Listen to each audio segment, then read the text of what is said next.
I don't even have him anywhere except one-on-one league, but I'm hoping Ekeler comes back, man. Sprained ankle, hoping to be back this week. ESPN, I mean, who knows what they know, Tom? I trust you wholeheartedly more than what they're saying right now. No offense, but whatever. They haven't projected for points this week. Is he going to play, Tom? That's the hope. Well, he did return to practice today in a limited capacity. He's one that we will be all over monitoring throughout the week because it's probably going to come down to being a game time decision.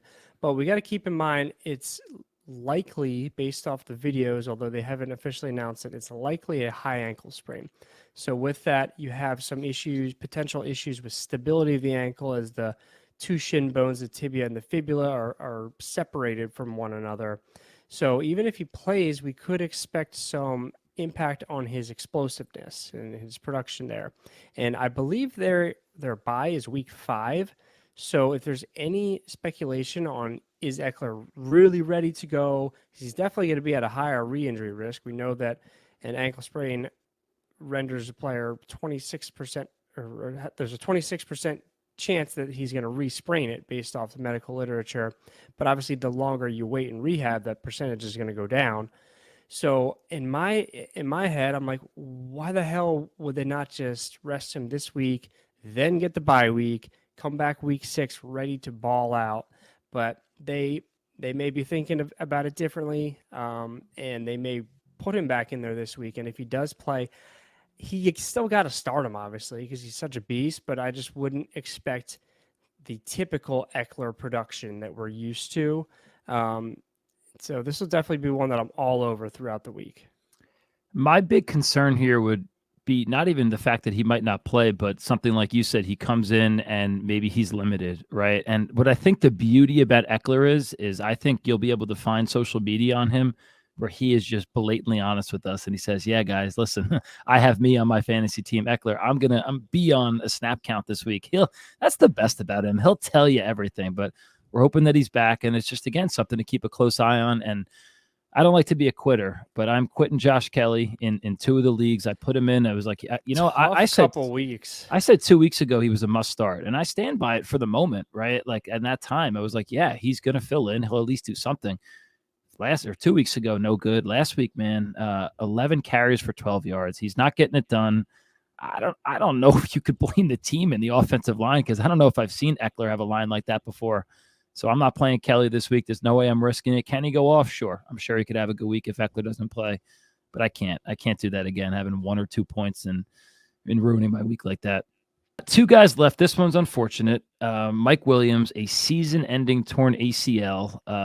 It's unfortunate, and Tom, you could talk about this. I don't know if we're ever going to see him back to, prime Big Mike again, but what do you have to say about Mike Williams? Well, it's going to be interesting because when we think about these ACL injuries and the ability for a player to be ready for week 1 next year, but also just their overall outlook for the rest of their career, there's a number of things that we look at. One being age. He's 28, will be 29 next year. It's not really in his favor at this point. The time from surgery, not the injury, but surgery to week 1 of next year. I have not seen that he's had surgery yet, but hopefully it's coming in the next few days if he gets it done this week or next week. The timeline is very much in his favor. He'll have like a whole 11 months to get ready. That's totally doable. The number of tissues involved. At this time, I am only seeing reports on the ACL being torn. Sometimes they don't tell us. Like with J.K. Dobbins, we had no idea that he had the LCL, the hamstring, and the meniscus also until camp the next year. So we'll keep an eye out for reports there. But at this time, the fact that it appears to only be an ACL, that's good. And then how much of a freak of an athlete is this player? He's pretty darn good. I mean, he makes some remarkable athletic moves on the field. So I don't think it's out of the question for him to be very, very relevant in this league again. Will we see the same Mike Williams making these insane leaping catches 50 yards down the field? I don't know. I think the age is particularly the one that makes me a little bit cautious there. I know 28, 29 is not that old, but in the healing, recover from a major surgery world, it kind of is once you get past 25. So in Dynasty, I would not be looking to trade for him. I wouldn't mind trading him away. Redraft, obviously, you're cutting him.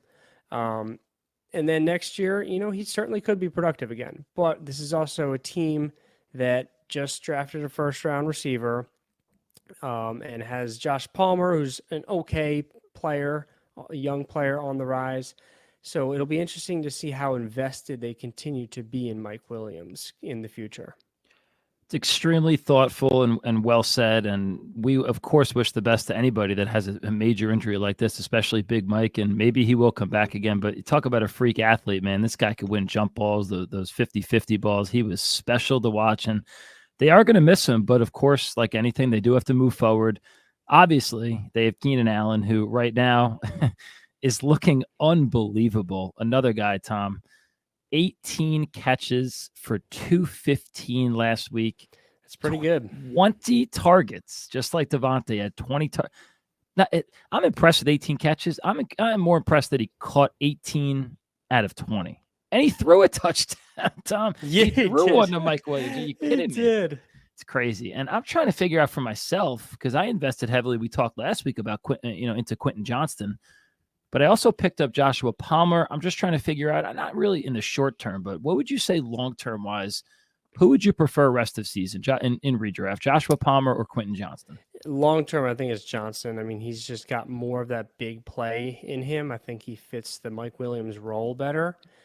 Short-term, though, I would say Josh Palmer because he's got more of a rapport with Herbert. He's been there a few years, and Palmer's produced in short bouts before. I mean, sure. He's not going to go and get you 30 points, but he's good for 14, 15, 16 points.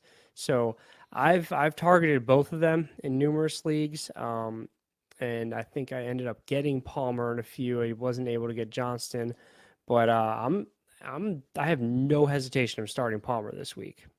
I think he's the guy for this week. I totally agree with that. And Palmer's not going to be a guy that tilts your fantasy matchup. Like you said, he's not going to put up 25, 30, but he's a guy you can safely put in. I think he'll be a consistent producer in real life and in fantasy football. But last week, just to give you guys a little bit of statistics and numbers, Herbert, I mean, the statistics were insane this week. Justin Herbert, 40 for 47, 405 yards. And just out of that, Josh Palmer, 4 catches. Okay, fine. 66 yards, pretty good. And a touchdown off 7 targets. So I think that's pretty encouraging in the short term. Not encouraging is Johnston, who, again, you urge us to be patient on, Tom, and I'm going to keep doing that. But only 2 catches on 10 yards, 3 targets. And then Palmer, just snaps-wise, Palmer played 40 snaps, which is pretty significant, and Johnston only played 16. So I think it just shows us maybe Johnston's not ready yet. I think they're going to have to force him into a bigger role here. Again, with the draft capital, he's incredibly talented. I really liked him coming in. Still some inconsistencies in college, but Tom, he's got the height, the weight, he's fast. He can separate. He's got a great wingspan, awesome catch radius there. I mean, he's not going to be, I don't want people out there to mistake Johnston for the Mike Williams player, the contested catches, the 50-50 balls. That's not really his game, but he is raw. He's going to be able to get the separation, and the yards after the catch for him are going to be really good too.